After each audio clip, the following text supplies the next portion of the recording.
what sacrifices have you made? Lots of sacrifices. And you know, which sacrifices do you, how do you determine which sacrifice to make? You see, the thing about politics is that because it's everything, politics is not like you're a lawyer. You go to court, you marshal your points and go home. You are doing it every minute, 24 hours. After sitting, because first of all, to bring a law, you have to find out what the people want. You don't want to bring a law that people will kick against, because there's a public hearing for people to tell us whether they want the law or not. That's one. You have to fill their polls, find out if it's something they want. Secondly, you have to be careful about putting laws in place that would offend people. You know, you might offend, like for example, the Child Rights Act. We passed it in Lagos State, but we had to remove the circumcision, female circumcision part of it, which I was very unhappy about, because I felt we should not remove it. But then, when you are arguing issues, and that's why we need more women, the men will say, or a particular religion of people would say, it's against their religion. It's unconstitutional for you to tell them not to practice their religion. And those are the issues that we have to contend with. And to me, that makes me unhappy, because I believe that there is more harm with female circumcision than good. Right. You know, when I'm saying stuff, I'm telling my colleague, okay, that's it, you know, we have to talk now. And we're trying so hard to convince the men that we are the women, and we know what those young girls are feeling.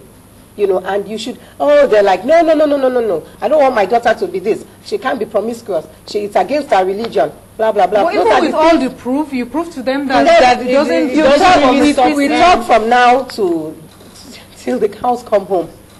Wow. And those are issues. Then there are issues of my own personal issues, where I have to be at work most days, and my kids are young. But thank God for my husband as well. Yeah. They won't kick my butt if I come home late, thank God. But you see, I feel, sometimes I feel bad, because I want to be there for them. My mother was there for me. I want to be there for them.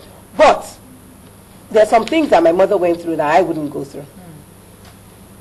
And that's why I have to do I also this think thing. that it's very important to make the point. You know, you said earlier that a lot of women also in politics have lost their husbands. Yes. I always say to people that, you know, we focus only on a class of women. A lot of women outside of politics, a lot of women in banking, in finance, in medicine, in the markets, without job, have lost their husbands. Every day, women lose their husbands, men lose wives. Fact of life.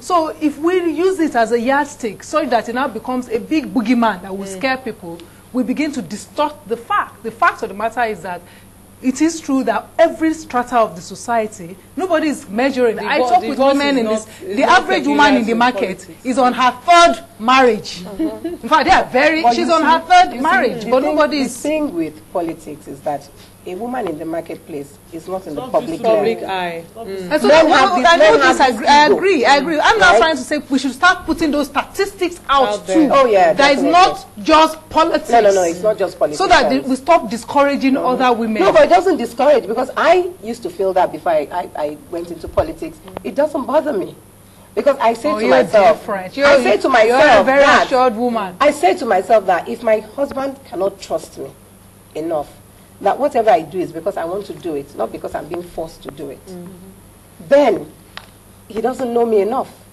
And if I can give him his space and say to myself, when he goes out, even he goes to work, he comes back, he wants to go out with his friends, it doesn't bother me. Then if I have confidence in him, he should give me some kind of, you know. And also, another thing that we need to understand is that with women, we actually give this man the opportunity to doubt us in the first place, because we're not all saints. Some people say they're going to work, they're going somewhere else.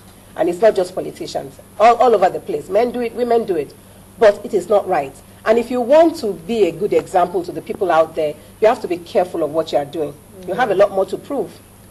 So that's the difference. But still, we need more women, because the more we get into it, the more they get used to it, and it doesn't become a big deal. It becomes normal. It becomes normal.